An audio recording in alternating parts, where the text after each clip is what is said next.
Hello and welcome to this week's Fellowship in Essential Oils. Today we talk about the oil which nearly ended this podcast because when Elizabeth came to me with it, I thought she was calling me a hoe. But I'm past all that now. But today we're talking about the hoewood tree. How are you today, Elizabeth?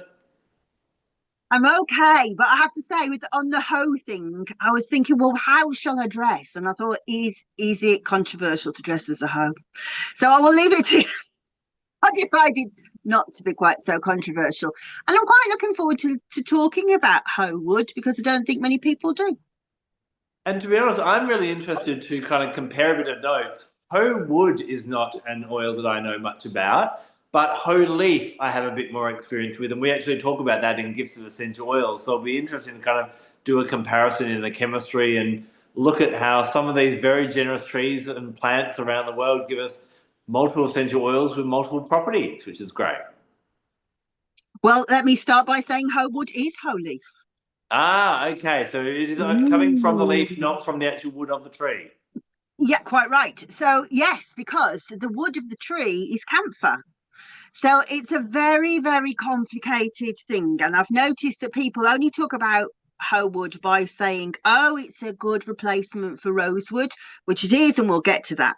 But it's fascinating when you think about how diverse the properties of a tree can be. So, as I say, it's as a species, it's Cinnamomum for uh, it's try again, Cinnamomum camphora. So it is a cinnamon family, and as I say, from that family, it is a camphor tree.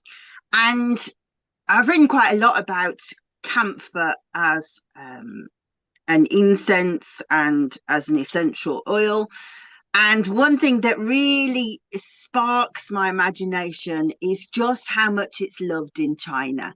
So apparently, there's no fewer than 48 cities or towns in China that are named after camphor because this is just, and they have like, each town apparently has its own like guardian sacred tree, and they're obviously named after these camphor trees.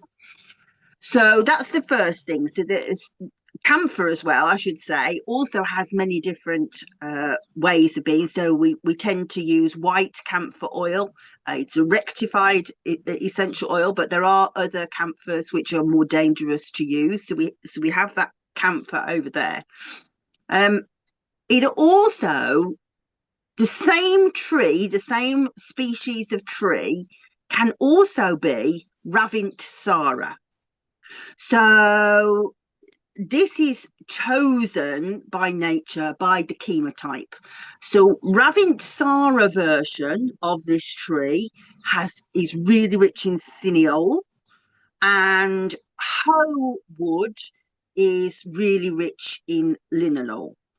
And it is a really confusing name. I don't know why we call it hoe wood because it is taken from the leaves and the twigs of the tree, a bit like pettigrain.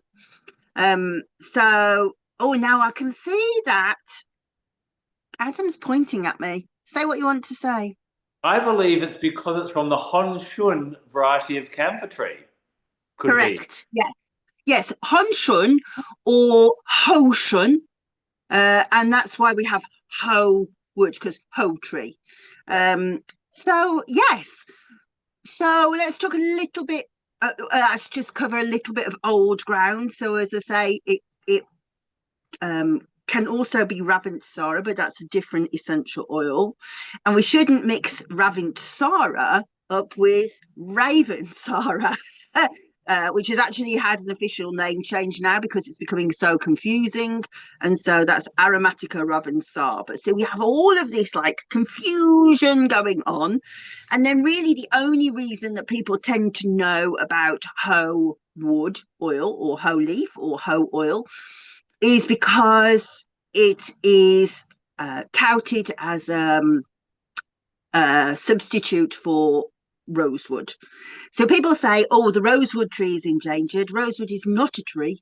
It is a really tall vine that snakes in and out of the forest and has the most incredible smell and makes incredible furniture and is just really, really beautiful, but now is a protected species. And we quite often talk about how the essential oil is not being made because we want to protect the rosewood trees. Actually, the protection order goes much deeper than that. So if you've got any rosewood furniture that was made prior to, I think it's 1946, sorry, after 1946, you can't sell it because we're not allowed to trade in rosewood at all. So there is still some rosewood essential oil being made, and it is a beautiful oil. But if you are only going to use it for like skincare and relaxation and really very basic stuff, please leave it alone and use hoe wood. I'm going to hand over to you for a bit, and then you can come back to me if there's anything else you want to add to that, given that I've just like snatched from you a whole section. Well, one thing I find really, really interesting is the fact that that same Cinnamomum camphora tree, and we talk often about Latin names, it is the same tree.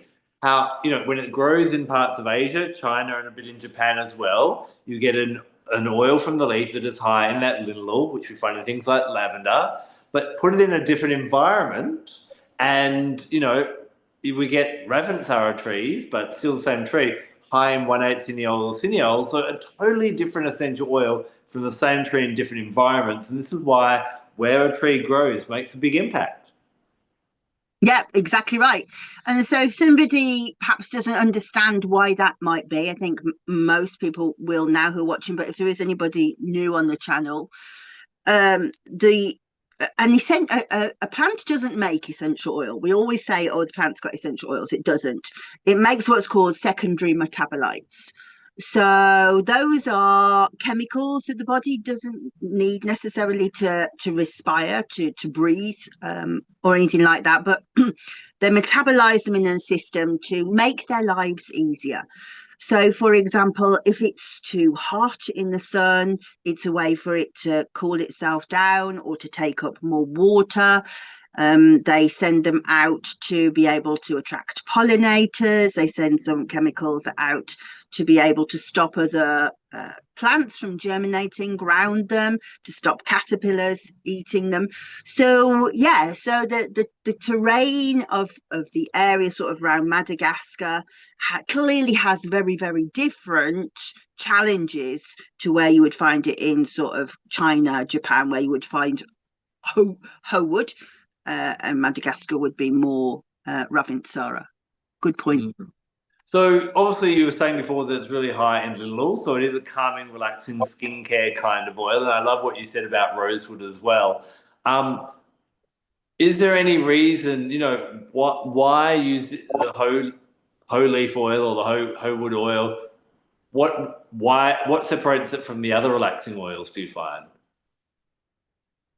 Well, it's almost all linalool. So we would easily get linalool from lavender, for example, or from ylang ylang, but we're looking at around about 30% linalool.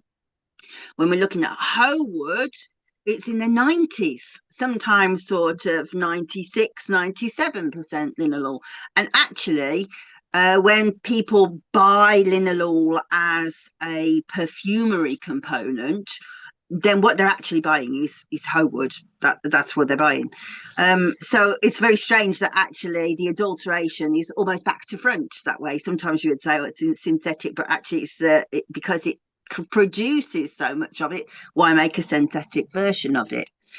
So I think it depends what you want to use it for. If you are somebody who really suffers from stress, if you really are very low in mood, or if you have quite bad pain, linalool is extremely good as an antidepressant, an uplifting, a relaxing and anti-inflammatory agent. And so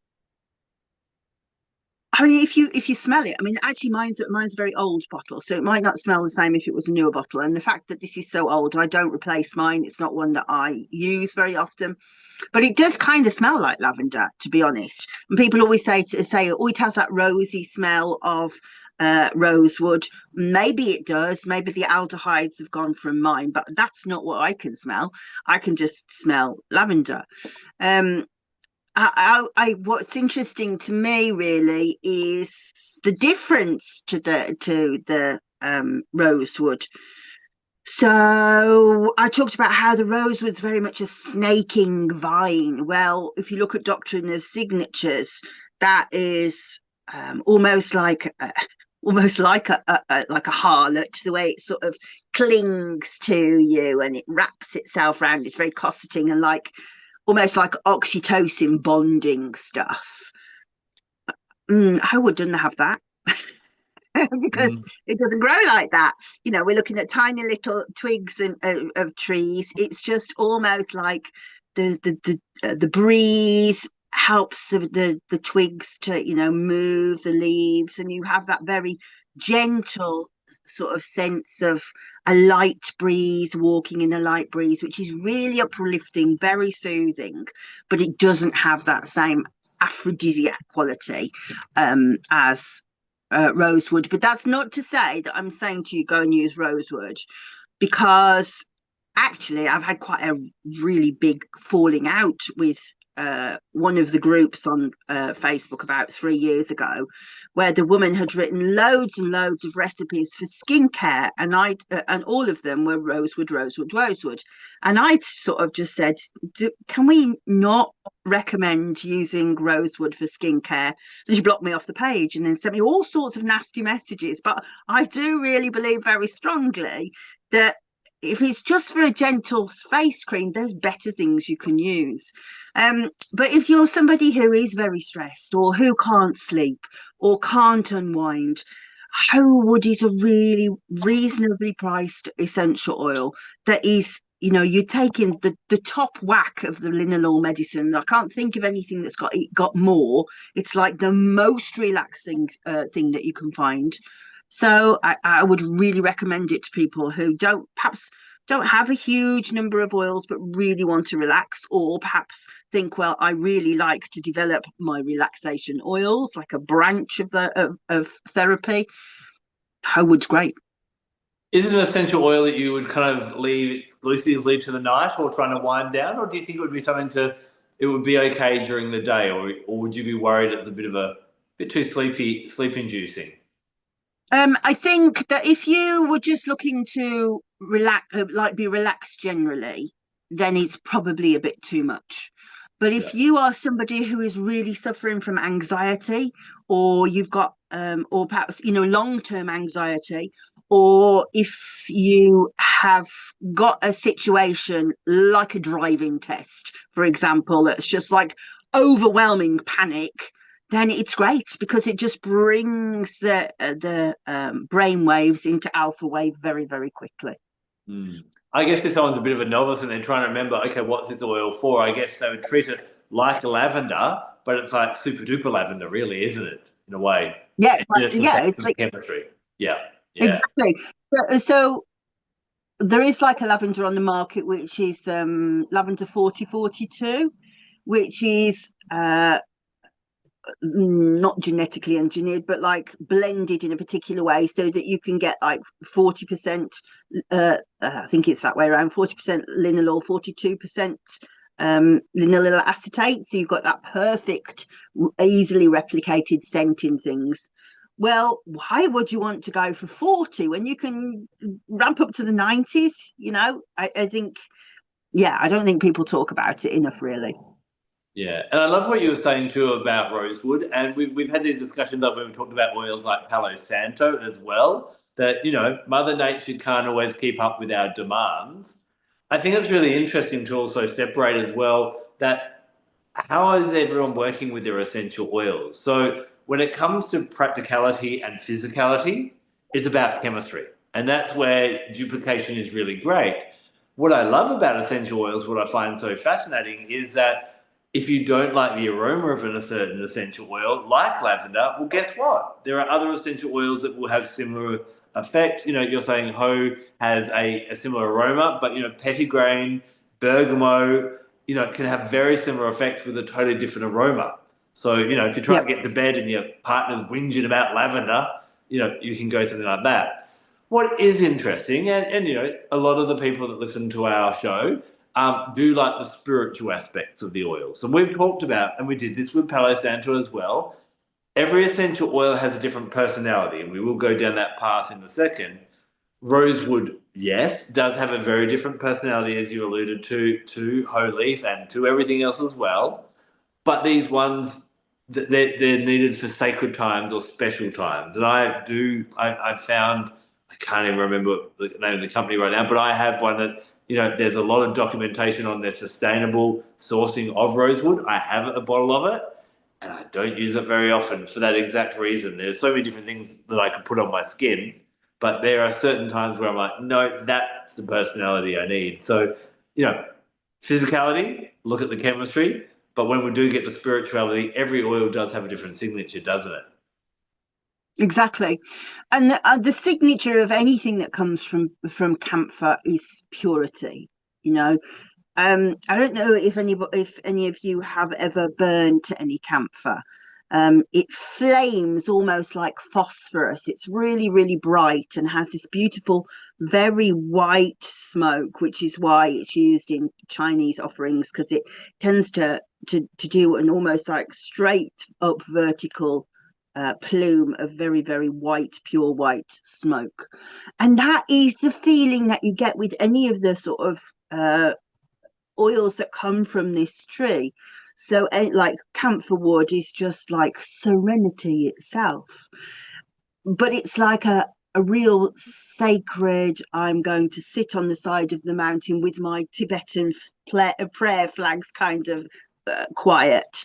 Ravintsara is almost like purity of immune system. We don't want any of these bugs going in there. But Howood is about, I exist in purity in this physical form.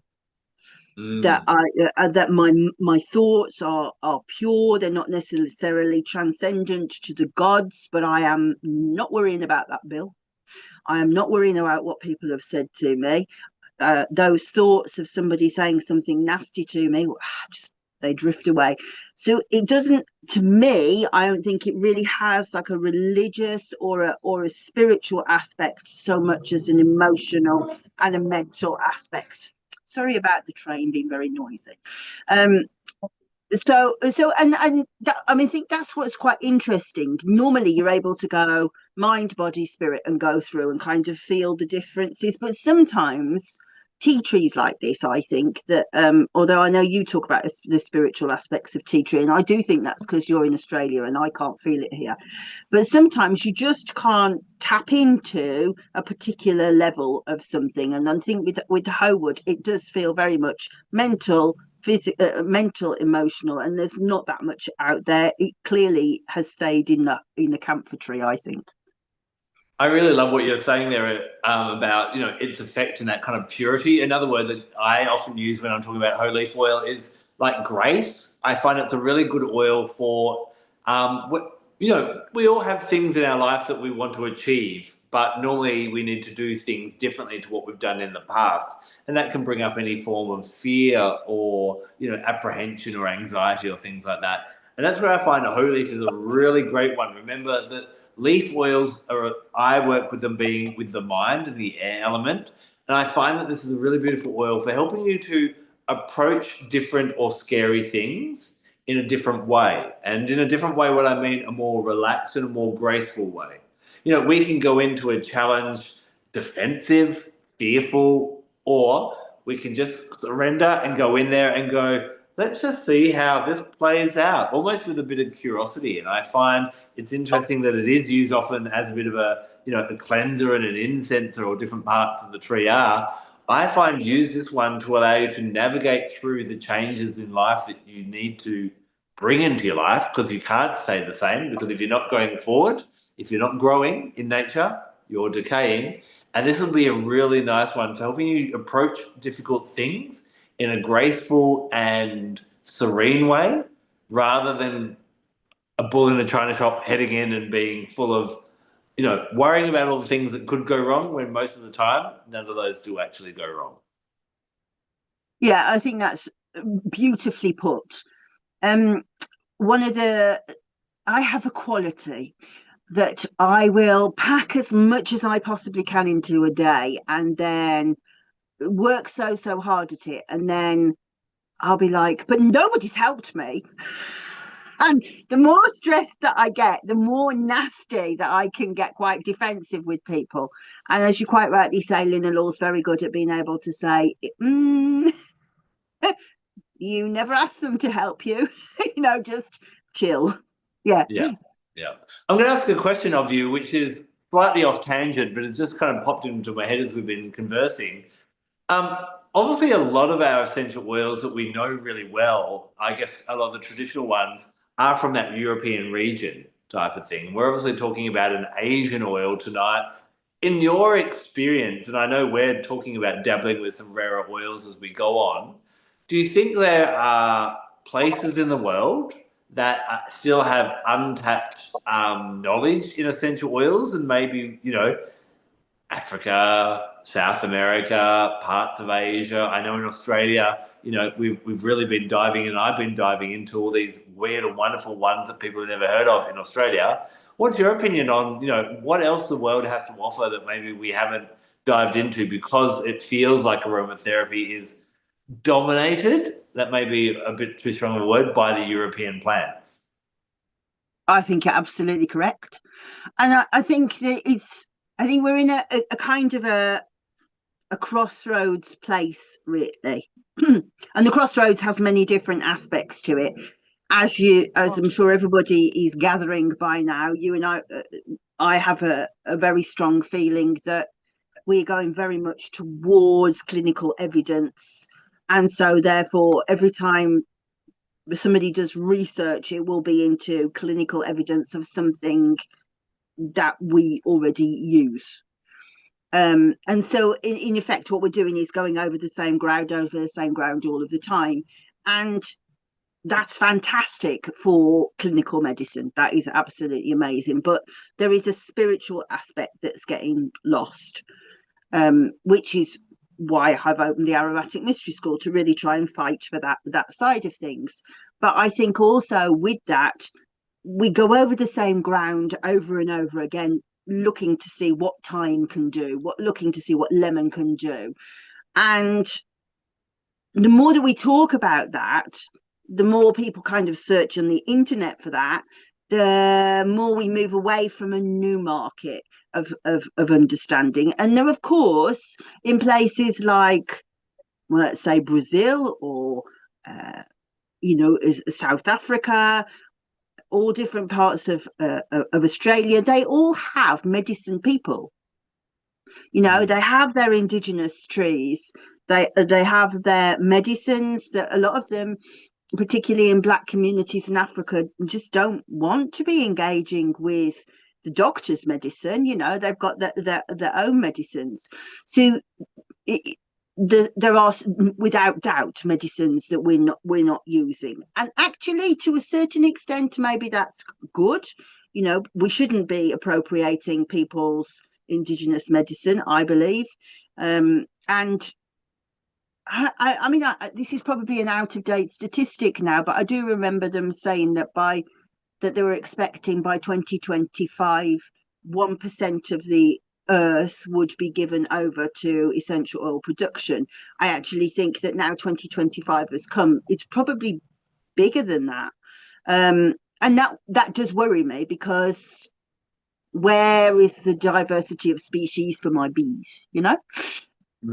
And what we're doing all of the time is we're perpetuating this industry where we keep on reinforcing the same knowledge, because that suits essential oil producers to do that. But yeah, of course, in other countries, for sure, there are medicines that we should be learning about. Yeah. And I think, there are lots of people who listen to our episodes as well that are interested in that spiritual aspect of the oils. why you've got the amazing school, why I've written my book, Gifts of Essential Oils, and so on, to kind of go down that. And my theory is, it's the same with crystals. When it comes to crystals, there are common crystals. Everyone has heard of an amethyst and they know it's about peace. Everyone's heard of a rose quartz and they know it's about gentle love. And yet we all need that, just like we all need lavender and we all need peppermint. But if you are interested in the kind of spiritual aspect of oils, just like there are rare crystals, that things you may not have heard of, something called violane or ahuete or benitoite or different things like that. These are rare crystals that are hard to find and only kind of come into the hands of the rare few that maybe live in that locality or, happen to be in the right shop at the right time and different things like that. And I propose that idea with essential oils as well. One thing I'm very, very blessed to do is I say I have my little birds all around the world, and I've got rare oils that Erva Bolera and Heba and Neroli and sorry, not Neroli, Nerolina, and all these Shathandra, all these unusual oils, and they all speak a different language. Their chemistry may be similar to something like a lavender or peppermint, but they have a different language on that spiritual realm. And so it is worth probably starting in your own continent. I know there are amazing oils in South America. I've seen a great supplier that I haven't had the chance to dive into that does oils from South Africa. I think it would be really interesting to look at those oils for, one, is there a lavender-like, a linalool-like type essential oil in my region? Because I think it's really nice to work with the plants of the land. Probably if you're in Asia, stop using lavender, start using whole leaf in that type of way as well. But really interesting, the lessons that come from those oils as well. I find how environmentally focused a lot of South African oils, sorry, not South African, South American oils, especially ones that grow in places like the Amazon. Brew Branco has a real kind of environmental energy and lesson to it of, I need you to help me save this rainforest and that type of thing as well. So yeah, I think it's really worth kind of diving in, and hopefully we can unpack a few of those oils as we go on as well. I agree wholeheartedly with that. I will add that I obviously tap into plants very easily and am able to hear them talk their different languages. But Australian oils seem locked to me completely. So I've done quite a lot of work with Debbie Atterby. She wanted me to do some work with things like wattle and bottle brush and things like that, and I just couldn't. And even doing work with eucalyptus, I found it really, really hard to tap into. It took months and months and months of trying to be able to establish a relationship with the plant. And literally, I have one growing outside of the shed here, but it wouldn't speak to me. It absolutely wouldn't. And I think that's really fascinating too, that it's almost like the plants go, you're not one of us. And I like Well, it. the I only like solution to that is, I think we're no, going to have to start a GoFundMe page to fly Liz to Australia. She needs to come and see a kangaroo, feed yeah. a laughing kookaburra, pat a koala, and notice. Because for me, obviously there are over 700 species of eucalyptus, and I know I have at least 10 different eucalyptus essential oils in my home. Each one has a different conversation and a different energy and a different chakra. They're all great for the throat chakra, but they all resonate at different levels as well. And the melaleucas are similar as well, and all the myrtles. So yeah, and that's why Debbie and me are doing the gifts of the Australian essential oils to look at that a bit more. But yeah, really, really interesting what you said about you just can't connect with them. And yeah, our I land is like very it. different to yours. Yeah, I like it. I like it that they go, you're not one of us.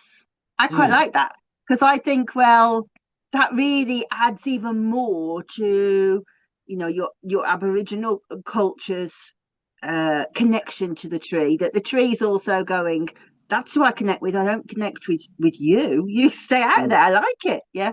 Yeah, yeah. Which also we could look at, and we're going wild on tangents tonight, but I know I'm drawn to certain regions of the world that I actually don't have heritage to. I have a strong connection to Japanese oils. And so I wonder even if if we have past lives connections to different regions of the world, whether you might be drawn to those oils as well. So I'd love to know in the comment section, are there just different regions that people are drawn to that they may have certain oils that speak to them a bit more, whereas, other ones don't do it for me, which is really interesting. No, I think I think it'd be a really fascinating question.